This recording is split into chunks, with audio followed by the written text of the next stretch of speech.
back. I'm here with Steve Carell. He's in the big new movie, Dan in Real Life, isn't it? Is that what it's called? That's Dan in Real Life? Dan in Real Life, yes. Yeah, yeah. What's that about then? He's It's about a guy, he's a widower, he has 3 daughters, and he... Oh, it's a tearjerker. It is. All right. It will make you cry your ass off. Yeah. You know what? I don't... it's happened. Yeah. I just don't want to give it the hard sell. No, don't. I really, you know, I just think if people don't see it, they're idiots. Yeah, I think that's the soft sell. That's the thing to do. Oh, do you remember Soft Cell? In the 80s, there was a band called Soft Cell. No. Oh, yeah, they were at the same time as Flock of Seagulls. Do you remember Flock of Seagulls? Oh, I always have to do this. I do. And instead of, like, holding up a lighter, people in the audience would used to do that with their hands. Yeah, and then sway. What did you have a big 80s? Do you remember the 80s? It was my big, Peter Gabriel. Oh, yes, very good, yeah. Phil Collins. I'm not so keen on Phil Collins. Really? No, he always seemed like a very angry little man to me. You can't hurry, love. No, you can hurry, love, Phil. You can. Well, no, you can't. He played his drums, too. Yeah. There's a lot of aggression there. And then he became very, he did a lot of Disney stuff after that. Yeah. You know, Can You Feel the Love Tonight? That wasn't him, but he would have liked to have been involved in that. No, you know, you're right. I never liked him. I'm with you. It's good that we get this stuff out. You know what? My brother actually, he forced me to listen to Jethro Tull. But, well, you sucker punched him in the face, that's why. And so I grew up just liking Jethro Tull. I like Jethro Tull. When he used to play the flute and stand on one leg. So awesome. Take that, Good Charlotte. Yeah.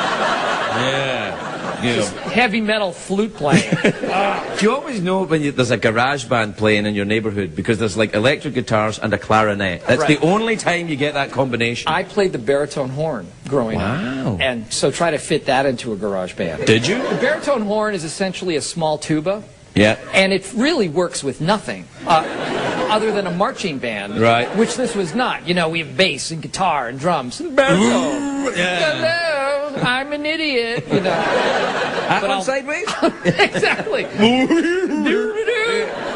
Yeah. So, no, I never played a cool instrument. But you wanted to be a musician. Clearly, at one point, you wanted to be a rock star. Yes, yeah. I did. Everybody did. Do you think everybody does? I certainly did. I failed miserably at it, obviously. What did you play? What was your... Well, drums. Yeah. Yeah. It was an instrument that was very forgiving of drunkenness. I wish I could really play the guitar well. You know, that's an instrument that you show up and people make marshmallows around a campfire and you just play the guitar. That kind of guitar. Everybody falls in love with you, yeah. I was thinking more like the guitar when you go...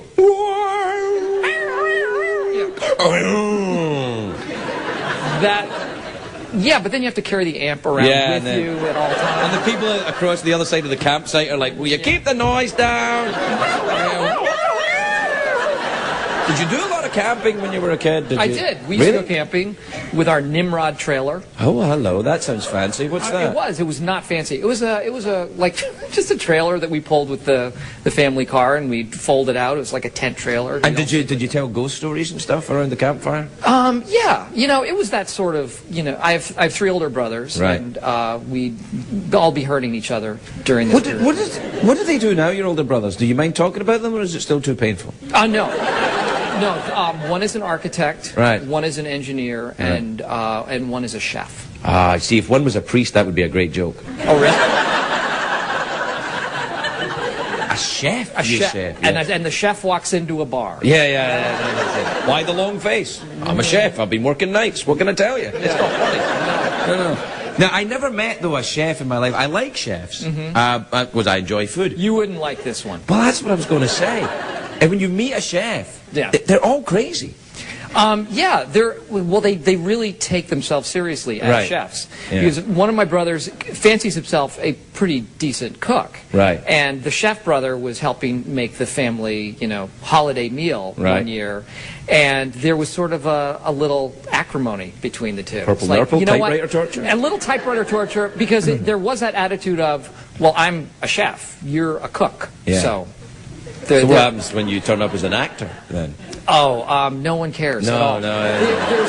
There's very little you can add to the proceedings as an actor. Well, I don't know. I mean, you could be fabulous.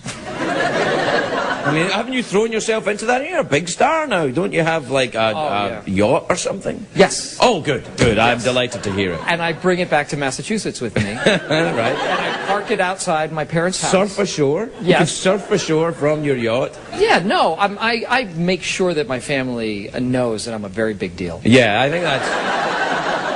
think that's for the best, because they enjoy that. Yeah, they do. They enjoy the fact that I feel like I am a bigger and more important person than they are. Do you think that happens a lot in Hollywood, that actors become so crazy that they believe they're the most important people in the world? I'm leading the witness here. I don't think that ever happens. and I think... I'm sure in all the people that you've met, no one has registered that at all. No, I tell you what's interesting about hosting a talk show is that everyone you meet is great. And no one is a complete jackass. Really? There's never been one out here. No, I don't think all of that. Well, except me, I'm here every night. Yeah. You know what I wanted to ask you about? Sure. Do you remember, I mean, The Office is, of course, a huge success, and well done, and thanks for that, and it's very funny. But there's a sitcom that you did earlier that I remember. It wasn't on long, but I liked it. It was with Tim Curry. Oh, yeah. Called Over the Top. Yes. Yeah, how many was that? 3 episodes? It was like, it was under 6 for sure. Yeah. I was invested, though. It was Tim Curry and Annie Potts, and I played Yorgo Galphonikos, the crazy Greek chef. Would you like to hear a little bit of Yorgo? Please. Mr. Curry, you must come over and be an actor. And that's why it failed. No, I remember it. There were so many reasons why it failed. That was only one. Did you really see that show? I did see it. I'll tell you why. I'm a Tim Curry fan, so I remember watching the show. It was on just after I got here as well. I think I might even have auditioned for it. Awesome. He is such a good guy. Isn't he terrific? Yeah. He's Frankenfurter, of course. Yes. Yeah. But he probably gets tired of people bringing that up. I think. Yeah. I never did. I wish I hadn't mentioned it. You know, it's nice to leave the interview with a kind of, But we're done. That's it? Yeah.